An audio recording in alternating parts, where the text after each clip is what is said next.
Well, Rick, this is an example of how humbling this sport and this racetrack can be.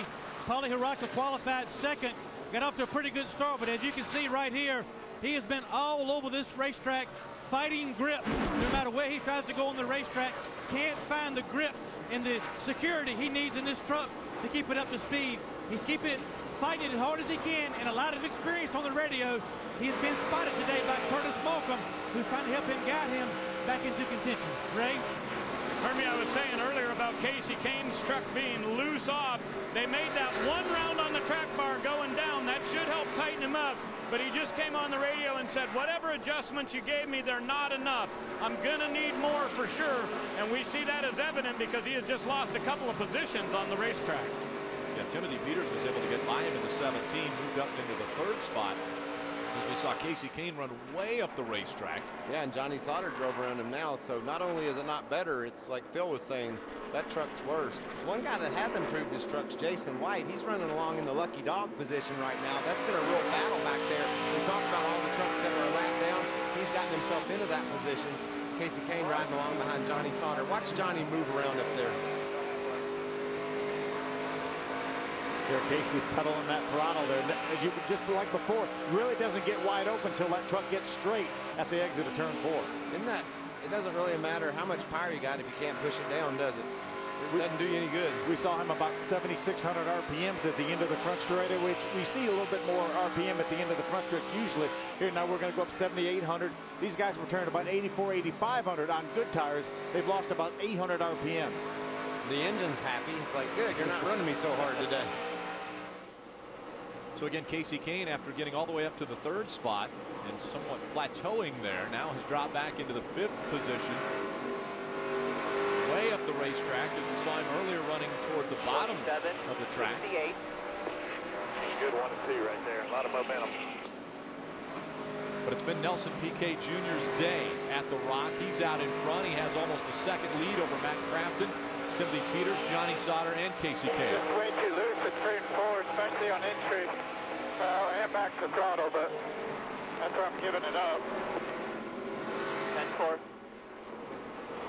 Wow, look here, Matt Crafton's driven back up to Piquet.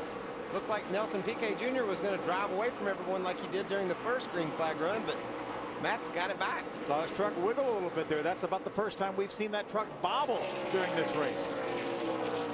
Next time by, they will see the halfway sign.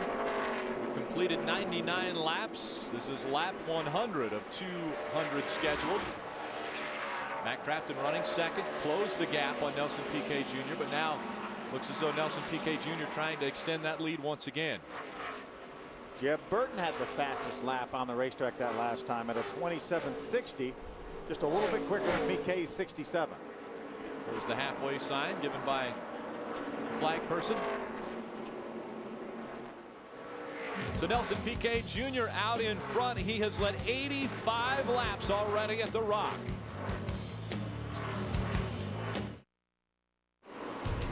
Tomorrow night, get your daily dose of NASCAR excitement on the Hub. Hear from the drivers and get the ultimate recap from Texas. Plus, we'll preview next weekend's racing from Kansas. Don't miss NASCAR Race Hub tomorrow night, 6 Eastern, right here on Speed. Welcome back. Nelson Piquet Jr. out in front of Matt Crafton, and that gap continues to fluctuate. It was a second between the 30 and the 88, and then it went way down to where Crafton was right on Nelson Piquet's back bumper. This is why. Look at the 92 truck of David Rudiman. Yeah. Look at Rudiman trying to hang on to that thing, and Nelson Piquet, he doesn't know whether David's going to be able to or not, so he backs off the gas. Right, immediately Matt Crafton joins him. They're really having a tough time dealing with traffic because of the uncertainty, I think, Rick, not knowing if somebody's going to spin out right in front of them or not.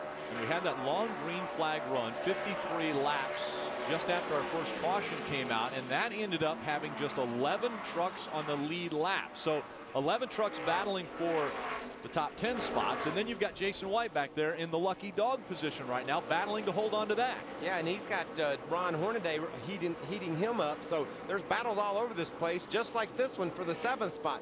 You can see Parker Kligerman drives under James Busher, and look, a change for the lead. Maybe not for long. Crafton gets it for a moment. Piquet fights back on the inside. Down to the bottom of the track for Nelson Piquet Jr. Up in the middle, the 88 of Matt Crafton. A little bobble out of the 30, trying to catch it as they come back by the grandstand. And losing no ground while he's sideways like that. Look at him dive down into turn one. Matt Crafton will try the crossover move. Can he get to the bottom? Nelson Piquet able to hold on to that bottom position. We're side by side battling for the lead, and we're sideways. So we got a lot of things going on here. And now again, a gap between the 30 and the 88. After these two have switched, who wants to be out front? I think that 30 truck is looser than it's been all day, and he's hanging on to her, though, and doesn't want to give up the lead. We got the report during the pit stop, as we're going to watch here, this battle for the lead, that they didn't change anything on the pit stop. Maybe this racetrack's freeing up a little bit more. Whoa. Way up the big track. Big time loose. Nelson Piquet Jr. What about that, though? I lost it in turn one. I'm going to pass him in turn three. And that's what he did. He got the spot right back and is holding on to the lead. Shows you the commitment he's gotten, the dedication it takes to go fast here at Rockingham. You got to deal with a lot of uncertainties, whether it's the lap trucks or what your truck's doing. Always something different happening. Going by that 08, Ross Chastain. Did we thank them for the watermelon yet? I don't know if we did or not. The watermelon queens brought us melon. They brought watermelon to us, and we wanted to say thank you for that, as Ross Chastain is going to go another lap down to Nelson Piquet Jr. And it was from Florida. Watermelon That's from right. Florida. So Nelson Piquet Jr. continuing to go by the slower lap traffic, and that has been able to keep the 88 of Matt Crafton right on his back bumper. Another veteran out there on the racetrack, the 9 of Ron Hornaday running the higher line, Hermie. Yeah, and what a spirited battle it's been between Ron Hornaday and Jason White. You look at the top of the front of the truck of Jason White. Ron Hornaday has been struggling with this truck all weekend long. Loose, loose, loose is what he's saying right now. He took advantage of some lap traffic to get around Jason White, hoping for a caution not only to fix his truck, but also to maintain that lucky dog, Ray. And Hermie, with these long green flags, it's really setting up the strategy I talked about earlier. NASCAR has just given these guys set number 5. So here, the extra tires are in the pits, and what the crew chiefs are saying is, let's save this one last set for very late in the race. They could come in as late as with 10 laps to go and get tires and be lightning fast. I'd say as late as 2 laps to go, Ray. I'd say give me a top 10 with 2 laps to go and new tires, and I'd be good. And this is the battle for the Aaron's Lucky Dog. They're fighting it out hard, too. Ron Hornaday just got around Jason White. You can see Jason trying to get it back. And you can tell Ron Hornaday, as Hermie reported, has his hands full with that 9 truck. So now Hornaday has the Lucky Dog spot and wants to hold on to that if a caution would come out. And right now, Jason White just lost that spot, Hermie. Yeah, Jason White's going to have to come down pit road, Rick, in about 2 laps. They did not get his truck completely full of fuel on the first stop. So lap 116, 117, Jason will have to come down to pit road, and then it'll depend on whether or not they get a caution to see whether or not that hurts him long term. He had a moment right there, Hermie. He about got into the outside wall coming off turn 4 that last time. Listen to the gas. Watch this truck. You can hear him all out of the gas. Watch it jump sideways. Just about ran out of room. Nice save by Jason. So we're hearing Jason White will have to make an early stop as they didn't think they had it fueled. So he makes the hard left turn onto pit road. Nelson Piquet Jr., your leader at the Rock. Saturday, a stampede of horsepower will be unleashed on the open plains as the world's toughest truckers do battle in Kansas. Don't miss the NASCAR Camping World Truck Series live Saturday, 1:30 Eastern, right here on Speed. Back at the Rock, we are under caution once again. This time it's the 3rd caution on lap 122. The 92 of David Rudeman got sideways, and because of that, they decided that they better get the caution out. Everyone backed back down. He didn't back down. No, the 99 of Brian Silas was involved somehow. See Rudeman up against the outside wall, and it broke his momentum enough that Brian Silas ran in there and ran into the back of him. Man, that was a tough break for Silas because Rudeman was just trying to hang on to his truck, and Brian couldn't. You know, you can't turn left right there, Phil. He just didn't have the ability to get that truck down under David. Clobbered him. Didn't do a whole lot of damage to the 92 truck, but it tore the 99 of Silas all to pieces. Nice job of Casey to get in between those trucks after they made the contact. I love these pit stops. We've seen how much these guys are struggling to keep the trucks going straight.